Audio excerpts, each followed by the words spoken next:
Someone asks you for a favor. Your brain screams no, your mouth says yes. And the second you agree, you hate yourself for it.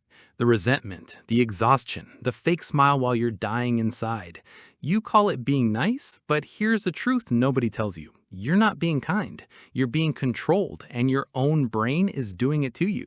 If you struggle to say no, you are not weak. You are not a pushover. You are experiencing a very specific psychological conflict. Psychologists call it appeasement behavior, a deep, ancient drive to keep the peace even at your own expense.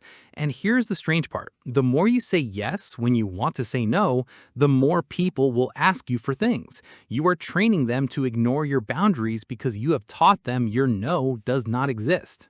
Reason number 1. You fear being seen as bad.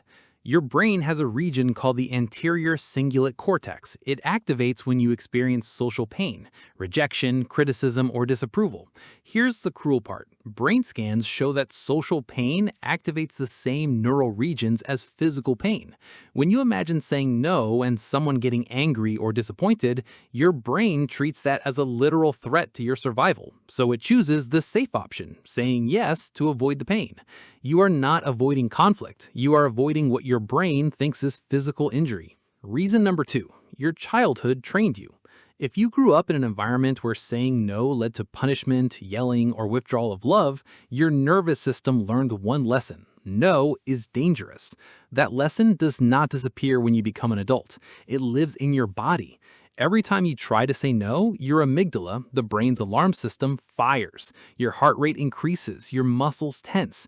You are not afraid of the person in front of you, you are afraid of a ghost from your past that lives inside your nervous system. Reason number 3, you believe your worth is tied to your usefulness. Somewhere along the way, you learned that people keep you around because you're helpful, agreeable, and low maintenance. You believe that if you stop providing, people will leave. This is not love. This is a transaction, and you are the one paying with your energy, your time, and your sanity. Here's the truth you need to hear. People who leave because you set a boundary were never there for you. They were there for what you could do for them. Let them leave. You cannot change this overnight, but you can do one thing today.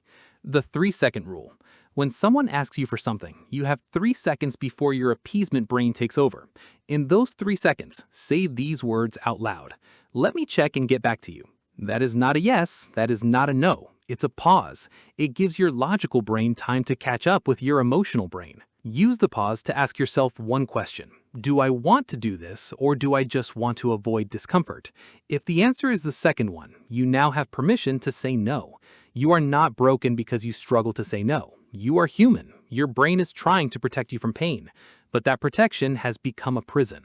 The next time someone asks you for something you do not want to do, remember, every yes that should have been a no is a small betrayal of yourself.